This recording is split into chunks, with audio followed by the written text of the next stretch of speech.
A grandmother in fuzzy slippers once spray painted my police cruiser at 6 in the morning, right there in my driveway, because apparently I'd committed the ultimate suburban crime, parking at my own house. Yeah, you heard that right, my own house. There she stood, Patricia Harrington, the 52-year-old HOA president, nightgown flapping in the breeze, red spray paint can in hand, scrawling violation across my sheriff's vehicle like she was Picasso on the verge of a meltdown. You know what I mean? You ever see someone so mad they look like a cartoon villain? Her eyes were bulging like she'd just found out someone stole her garden gnome collection, and she was screaming about property values as if my car was a biohazard. If you've ever had to survive a power-tripping HOA, drop a RIP in the comments below, because this war between the badge and the spray can, it's about to get wild. Now, my name's Marcus Thompson, and not too long ago, I became the youngest sheriff in Riverside Heights history. 2 tours in Afghanistan, 15 years on the force. I figured I'd seen it all. But the day I moved next door to Patricia's pristine mansion on Maple Street, I realized real combat doesn't always come with uniforms and medals. Sometimes it comes in fuzzy slippers and a nightgown. First night, 3 in the morning, I wake up to flashes outside. Patricia's taking pictures of my cruiser from every angle, muttering to herself about evidence. Through the blinds, I see her measuring the distance to the curb with a ruler. At 3 a.m., I just lay there, wondering if I'd moved into a hidden camera show. That's when Bobby Mitchell, old-timer, retired detective, my mentor, shows up. He's got that look in his eye, like he's seen this circus before. "Be careful with her, Marcus," he whispers. 3 guys try to stand up to her. All of them gone, 6 feet under. Cross Patricia, and you might find out what's on the other side. I laughed it off, but I can't lie, it stuck with me. Morning comes, and my cruiser looks like a sticker factory exploded on it. Violation notices covering every inch of glass. "What exactly are you doing?" I ask, keeping it calm. Patricia whirls around, wig crooked, wielding a massive HOA rulebook like it's a law enforcement badge. "You are in violation of Section 15.3.2. No commercial vehicles overnight." She's waving her book like a war banner. For a second, I think about just moving the car, avoiding all this nonsense. But then I remember Rodriguez, my squad mate who died overseas because someone abused their power and no one stood up. So I say, real slow, "Ma'am, state law lets me park my official vehicle here. HOA rules don't override the law." She turns purple, twitching, and storms off. I could have gotten mad, but instead, I snapped a selfie with my sticker-covered cruiser, posted it online, and tagged it Day 1 in Riverside Heights, receiving a warm welcome. Cops across the state started sharing their own HOA nightmares. Patricia had no idea, she just poked a bear. That night, I lay awake, not from her threats, but thinking about what Rodriguez used to say. The most dangerous enemies are the ones who think they're righteous. I'd sworn to never let bullies win, no matter what they wore. Meanwhile, Patricia was up all night too, surrounded by HOA manuals and law books, prepping for battle. Then enters Sofia Rivera, my neighbor, wildlife photographer, social media queen. She's up with her night vision camera, streaming live. This is it, Patricia versus Sheriff Thompson. David versus Goliath. Except Goliath's got spray paint and a Google law degree. She wasn't wrong. Next escalation. I come home to find Patricia's drawn chalk lines around my cruiser. No parking, $500 fine. In cursive, 6 new security cameras all pointed at my house. She's inside, glued to her monitors, narrating like a Bond villain. Sophia catches everything on her live stream. The whole neighborhood's now in on the show. Early the next morning, the real fireworks. I'm jolted awake by the sound of spray, paint on metal.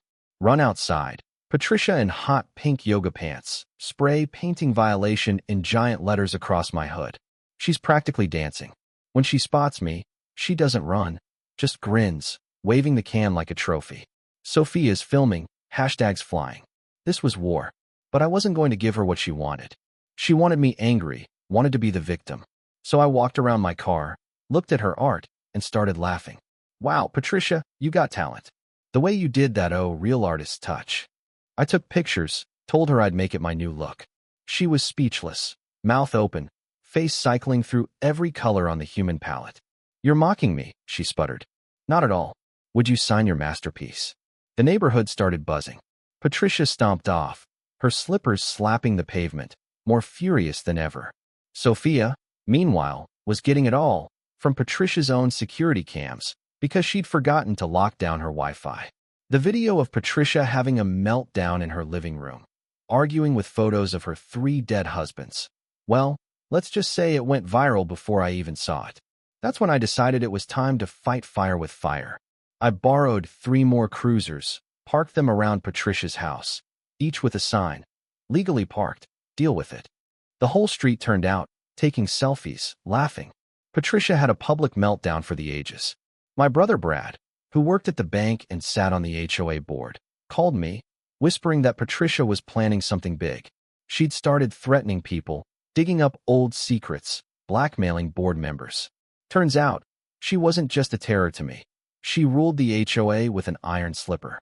Sophia's streams were now viral. Patricia, dubbed the Violator, was trending worldwide. Memes of her spray painting the Statue of Liberty were everywhere.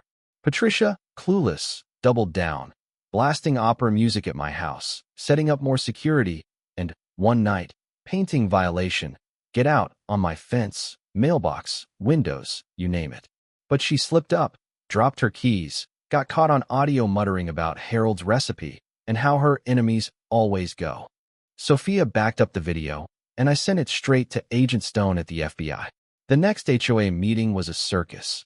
Patricia tried to run a PowerPoint of my crimes, including excessive happiness and parking too straight.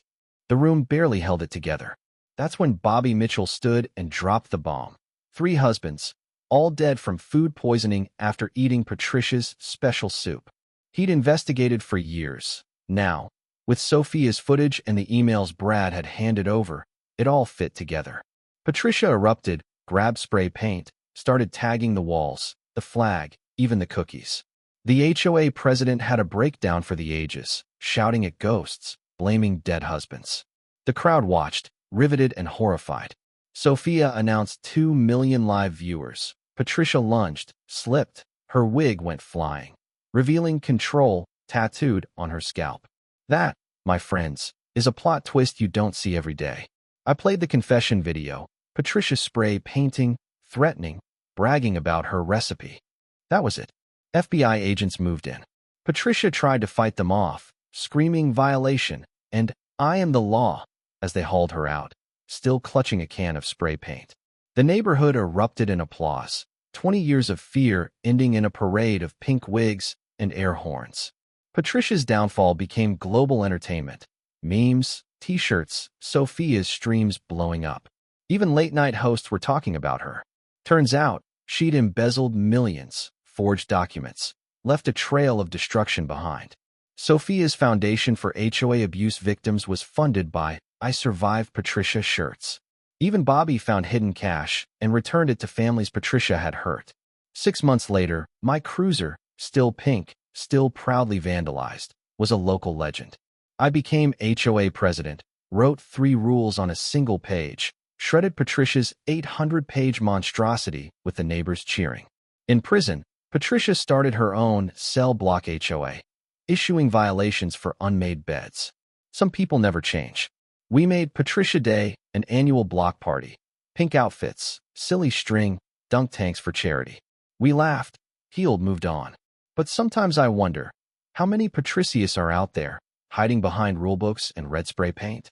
How many neighborhoods are still living in fear? So, if you've ever faced down a tyrant with a paint can, tell your story in the comments. What's the wildest HOA violation you've ever survived? Let's talk about power, justice, and why we're all better off when we stick together and keep our spray paint in the garage where it belongs.